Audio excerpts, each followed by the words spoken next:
Okay, so I'm here live at NADA 2026 with Joel Bassam, the dealer principal of Easterns Automotive Group. I was just debating with Joel. I said, "Are you the biggest, outside of Carvana and CarMax, the biggest used car retailer independent in the country?" And he said he doesn't know. I can't think of anybody who does more volume, do like 10,000 units a year. But they've got an amazing operation. But I want to pick your brain today about what brought you out here to NADA. What were you hoping to achieve? What were you looking for? What are you excited about for this year? Yeah, so for me, two main goals, right? This is just the best place to see every partner that you have.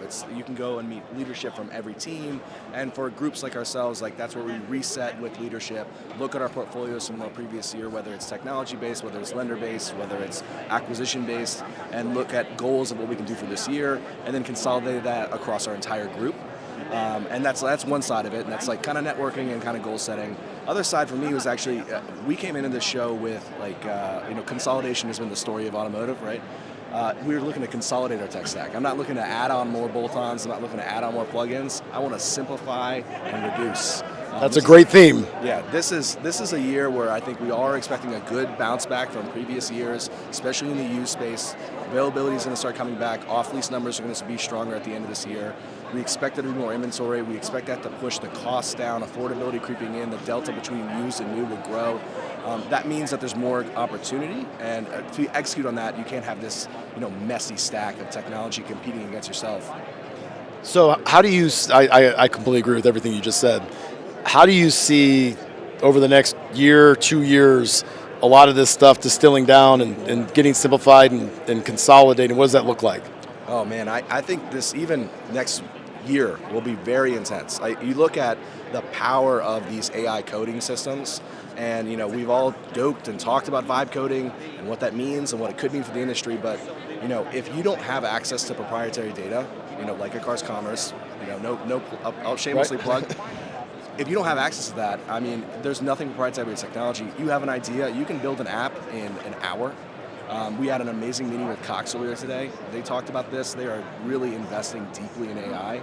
And they had mentioned a stat that I think it's okay for me to share, which they had a concept and a series of engineers in work with their own trained coding AI. And they rebuilt the entire Auto Trader platform in 8 hours.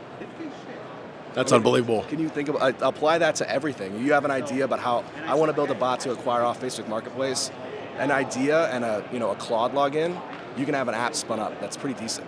You're right. I was just talking to somebody who used to work at CDK that said over the weekend they figured out a way to enhance payroll through ADP iPay. And they're about to release this product, but there's all kinds of things like that that weren't even imaginable. Yeah. And they're also creating other products that come off of those products that weren't even a thought, as much as a year ago. How do you think about, speaking of things like that, AEO, answer engine optimization, GEO, generative, versus SEO for the next year? Well, I think GEO and SEO are going to kind of merge into each other. And I think there's a little bit of nuance to it, but overall it's like the pendulum swung all the way one direction and now it's come all the way back to what matters is the quality of the content and how good you're answering the question. The bots have gotten smart enough to understand that. That's why it's putting so much value in that. That being said, I think there's other places where you can insert generative AI to update things to bump your ratings up. And something I've been talking about with a couple different vendors as well. Why don't we use our tools for IMS and for website hosting to automatically have an internal timer to say, hey, I know for a fact that Google's going to let these things deteriorate over 7 days. Let's just automatically do a small push and re-index. And then you start integrating things like native ads inside of GPT and Gemini, which they're GPT announced, but no one's really on yet. I just became aware of this as well. Yeah, and Gemini they've talked about it in internal circles, but it is coming. That is a whole new platform that, honestly, I don't think, but from my understanding of how these things are going to work, dealers can't do on our own. We're going to need larger partners to buy big media buys to insert our quality content into places where they're super engaged consumers are going to exist. And how do you look at reviews? Like Dealer Rater reviews, Cars.com reviews have been in Reddit, Better Business Bureau. A lot of those things were nice to haves, but now that's changed a little bit. How are you looking at that? Well, I think I can't imagine feeling like they were nice to haves at any point. They are absolute requirements. But if you weren't before and you are just getting around to it, you got to focus on it. I know for a fact that's one of the first things I did when I knew that this was happening is ask GPT, ask Gemini, where's the best place to buy a car in my market. Luckily, we have won Dealer Rater Dealer of the Year for 9 years in a row in both states for used cars, and we were the number one ranked recommended by the GEO. Which is that GEO? Is that SEO? Is that reputation management? Or is that just a requirement for good business in this modern space? And I do think it cross-pollinates and it flows in because I look at it like SEO is still how it always was. And you got quality content, you got editorial content, reviews, AEO, at least the way I look at it, to become the one answer. It's like you got a bouncer at the velvet ropes. And if you don't have those, if you don't have the content and the snippets, you won't be shown up the answers. And then GEO fact checks that stuff a little bit more, asking a few more questions at the gate. But yeah, I agree with you. I think they all collapse into each other. Yeah, I mean, I also think in that instance too, you have to make sure you've done this is where it's the blend of what the practices for good SEO and good GEO are the same, in the sense of you can do all the fun stuff. You can write the best article in the world, you can have the best video in the world, but if your website's not set up properly, you don't have the proper metadata, it doesn't matter. And there are basic steps which, again, you can ask the engine of how to do it yourself. So if you're not exposing that JSON code in the correct way for these tools to read it, then it doesn't matter how good your article is. It's never going to be optimized for that. And so that's the first question you need to ask your website provider. Are they already doing it? I know Dealer Inspire does. I know AutoGenius does, who we use. I know other vendors that do, and some vendors that don't.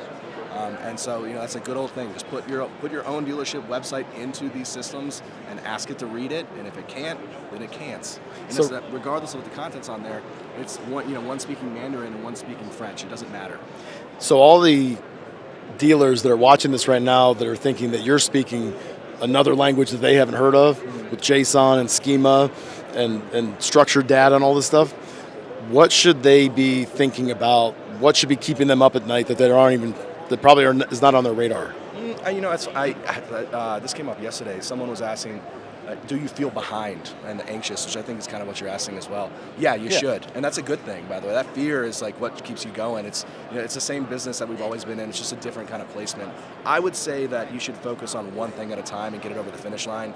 If you come to a show like this and you're not heavily invested in technology and everything of the shows feel like it's kind of technology theme this year, and you're just I don't know where to start, you got to pick one vector and see it all the way through, then move on to the next one. You start 2 or 3 or 4 of these projects and say, I'm going to reinvent my service drive while I'm reinventing my website, while I'm reinventing a new chatbot, and by the way, I heard CDP a lot, let's launch one of those. And you forgot to ask how many appointments we set and how many cars do we sell and how much money do we make. Exactly. So just good old disc, doesn't sell cars, start there, and then you can make your kind of low-hanging fruit first and then work your way through it. Joel Bassam, Easterns Automotive Group, perfectly said.